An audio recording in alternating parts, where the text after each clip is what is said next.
Et nous voici revenus à notre point de départ, à cette matière plus précieuse que tout l'or, le diamant et le pétrole du monde réunis, à cette matière mi-vivante, mi-inerte, aux frontières même de la vie. Ce DNA est comme un ingénieur, un architecte. On n'a pas modifié les hommes. Prendre en main la commande génie de son destin.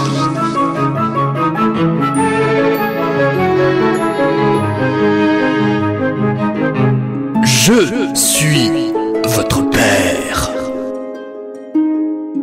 Que nous réserve l'avenir?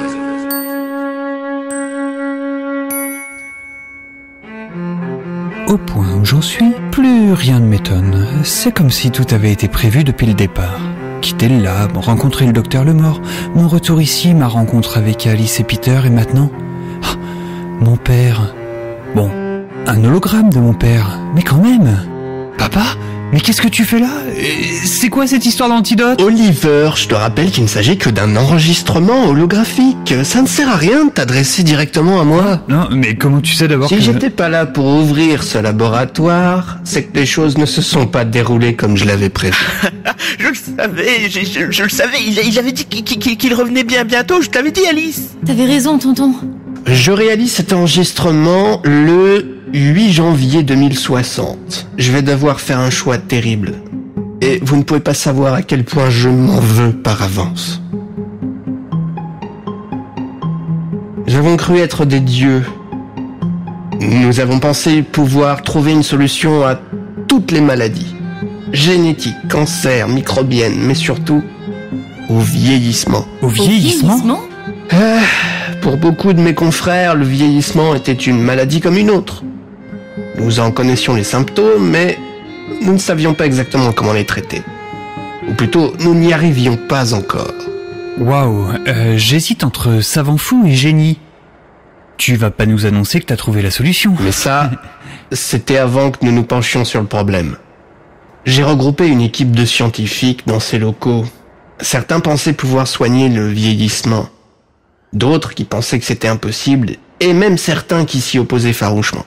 Et c'est là que tout a malheureusement commencé. Attends, tu veux dire que t'as pas trouvé? Et que c'est à cause de toi, cette guerre génétique? Nous l'avons trouvé. Nous avons guéri la vieillesse. Quoi? Mais comment? Mais oui, la sauvegarde, la copie, la réparation, le retour à zéro, tout neuf, la vie, boum, paf, ah. qu'est-ce que tu racontes, oncle Peter? D'un coup, tout était clair dans mon esprit. Je ne sais pas combien d'épiphanies j'aurais eu dans cette aventure, mais celle-ci est de loin la plus mortelle. Les premières versions de notre découverte étaient Les biopuces. biopuces. Bien sûr, les biopuces. Bien sûr, les biopuces. Elles ne sont pas qu'une copie de sauvegarde de notre état actuel. Non, elles sont une copie de nous à un certain stade de notre vie. Et si je ne l'ai pas remarqué sur Alice et Vaouli, c'est que ça doit arriver vers l'âge adulte.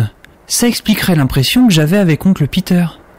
Ou bien celle qu'il a eue avec John. Mais la réinstallation est difficile, risquée, et c'est là que nous avons eu une autre idée. L'antidote. Non, l'antidote.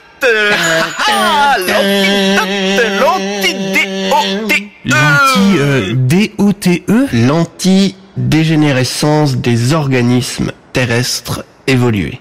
Le nom est un peu rébarbatif, et il est de moi. Désolé. Ah ouais. Perso, j'aime bien. L'antidote est une nanotechnologie, une biopuce miniature pouvant être libérée dans l'atmosphère. Elle est censée sauver de la vieillesse tous les êtres vivants, pas seulement les humains, mais tous les organismes eucaryotes. Et c'est ma création. Cool. Mais vous savez qu'un grand pouvoir implique de grandes responsabilités. Celui qui a le pouvoir de la vie éternelle peut conduire la planète à sa mort par épuisement. Des ressources, de la surface disponible. J'ai refusé d'utiliser l'antidote. Ça me paraît assez sage, papa. Ok, je suis d'accord, mais j'ai quand même pas l'impression Seulement, que... certains de mes confrères n'ont pas voulu m'écouter. Ils m'ont mis à l'écart du projet. Mon projet. D'ici quelques heures, ils vont libérer une première salve de nos nanotechnologies. Le 8 janvier 2060 ? La première attaque de la guerre génétique ? Non, c'est pas possible. Si j'ai fermé cette porte avec une serrure biocryptée, c'est parce que j'ai fait un choix. Celui de vous laisser le choix. Quoi ? Il y a dans ce laboratoire un système de communication avec les nanotechnologies. Si je ne suis pas là aujourd'hui, Vous avez normalement vécu une longue vie dans un monde où la vieillesse n'est plus à craindre. De votre expérience va découler votre choix. Ça alors. Notre père nous propose de décider si... C'est à vous. Ma famille, mon sang, mon amour. De décider du sort de l'humanité. La vie éternelle est-elle un avantage ou la pire des malédictions ? Détruirez-vous l'antidote ou couperez-vous simplement le contact, lui laissant libre champ pour l'éternité ? Mais ça a complètement foiré ton truc, papa, ça marche pas. Ça augmente les mutations. Je crois que j'ai tout dit. Dès qu'ils auront libéré l'antidote, je prévois de m'enfuir avec vous. J'ai un second laboratoire autonome situé au nord d'ici. En quelques heures, avec la DeLorean, nous devrions y trouver refuge. La DeLorean, mais qu'est-ce que ça veut dire ? Adieu, famille. Faites le bon choix. Pressez le bouton bleu et tout s'arrête. Le bouton rouge et vous restez au pays des merveilles. N'oublie pas, Oliver. Je ne t'offre que la vérité. Rien de plus. Le bon choix? Mais il va être vite fait, papa. Alice, Peter, là. Le vieux. Ah, Oncle Peter!